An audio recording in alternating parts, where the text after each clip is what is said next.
Hi guys, welcome to my channel where you would find all the necessary information about the cabin crew jobs in the Middle East. I'm the cabin crew myself, and today I will be answering the most repetitive questions in my comment section. So let's get into it. Hi, can I apply at the age of 33 as a fresher in aviation?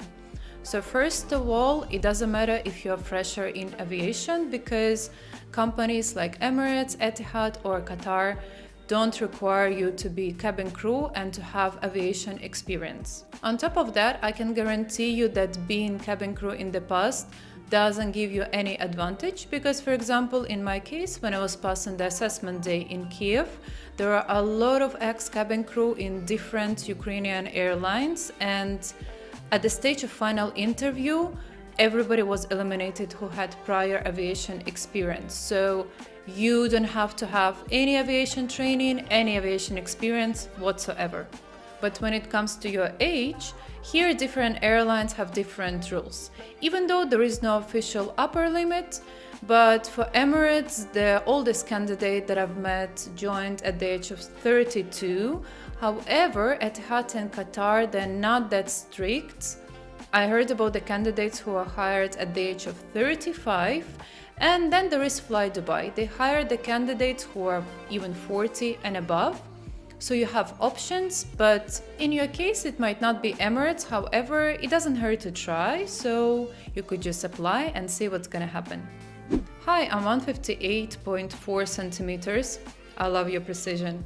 Is there chances of me getting selected?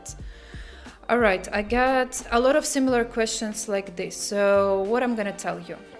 The official height to be hired for Emirates and for Etihad is 160 centimeters. During some assessment days, and I saw it myself, like for the assessment day for Emirates in Kiev, they wanted us to be 162. And during my assessment day with Etihad in Dubai, they also wanted candidates to be 162 centimeters and above. On top of that, you need to be able to reach the 212 centimeters mark. It could be done on your tiptoes, but you have to remove your shoes. So I don't want to discourage you from applying, but I also don't want to keep your hopes up. I would say that 95% you're gonna be eliminated because of your height. However, just look into your local airlines. Some non-Middle Eastern airlines are hiring candidates that are less than 160 centimeters.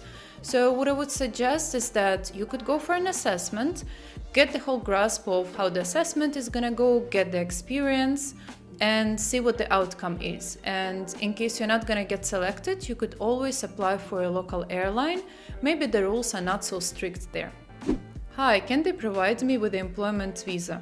Well, of course, you need the employment visa to officially work in the UAE, whether it's Etihad in Abu Dhabi or Emirates in Dubai. You would need to get the employment visa and the cost will be covered for you. You would need to do medicals for it. There is a blood test and x-ray. They're gonna pay for it and they're gonna stamp the visa in your passport. They're trying to change the rules right now, but as of last year, they were still stamping the visa in the passport. Maybe they're gonna change it this year.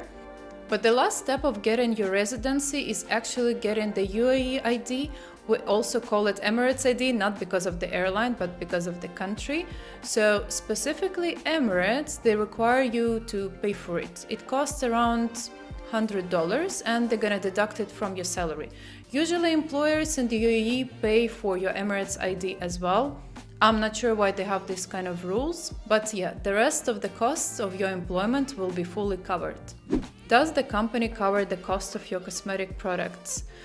Well, that would be amazing, but unfortunately they don't. So guys, you need to invest in your shaving kit, your skincare, and as well for ladies, of course, your makeup, your skincare, and stockings. So when you are coming from your home country, I highly recommend you to bring some stuff with you because makeup and stockings are so expensive in Dubai and even in Abu Dhabi, so I bet it will be cheaper in your country. Root canal filling accepted or not? Teeth requirement. Alright, when it comes to teeth, here the airlines, they care only about three things. So first of all, whether you did or did not have any complicated dental surgery, and if you did, you would need to provide additional documents before joining. Second, they care about overall dental health. So if you have any inflammation in your gums or any cavities, they need to be treated before you join the airline. You'd have to provide a declaration from the dentist, but ultimately it's your own responsibility because it's really dangerous to fly with some untreated problems, even as a passenger, so take care of that. And third, whether your teeth look nice. Well, you don't need to have this Hollywood smile with like super sparkly white teeth or like super even teeth. Just the regular, normal appearance is fine. If you have a missing tooth somewhere at the front row, or you have visibly cracked tooth, or you have some stains on your teeth, as well as braces, that is not allowed. However, they don't really care whether you did root canal treatment or you did a lot of fillings. They only care about the appearance of your smile. A question about Emirates. If I wear an Indian veil for men, can I be a flight attendant without cutting my hair? Thank you.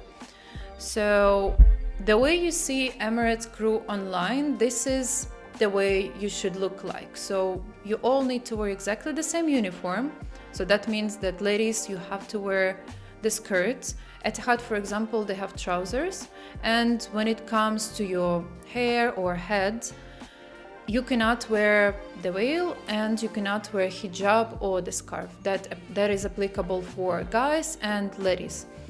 Ladies, if you want to work for Emirates but you're wearing hijab, what you could do is you could apply for Emirates ground staff. They are actually allowing different kind of uniforms, so they will provide you with a hijab and with a long skirt. Otherwise, they don't really care what you're wearing on your days off, but when you come on board, you all have to follow the same grooming standards. Can you please tell details about the aviation training college in Dubai? Do you have to pay for the training period that's due 8 weeks? Please help. I did record the detailed video about the training in Emirates, so it will be published soon.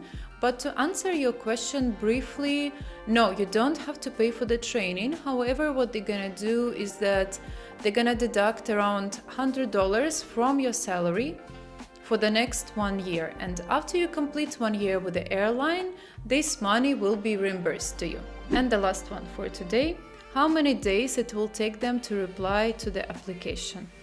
Alright guys, hiring process is really tricky, and what you really need to have is patience, because there is no specific timeline. Like when they started hiring 2 years after COVID, the hiring process was like super quick. Some people were joining within 1 or 2 weeks of passing the interview. So that really depends. The answer to your application really depends on the requirement right now, because now they kind of like slow down the process a little bit.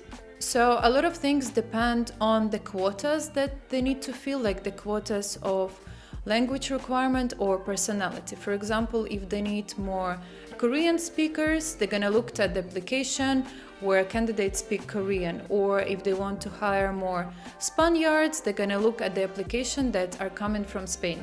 So I cannot give you any specific timeline, I'm sorry, but what I can guarantee is that from the time that you pass your final interview, they need to reply to you within less than 6 months, because you need to join the airline within that time period. But I will give you my example. I have applied for assessment day in Kiev, and there was third-party agency involved. So when I applied with them, I had to wait for like 1 week to be invited for the interview with them. Then I waited for another 2 weeks to be invited for an assessment day with Emirates recruiters. And after I passed my final interview, I waited for more than 3 months for the golden call. You must have heard different experience. Unfortunately, you cannot predict that. So guys, please be patient. Please let me know which questions you would like me to answer in my next videos, and I will see you very soon. Bye bye!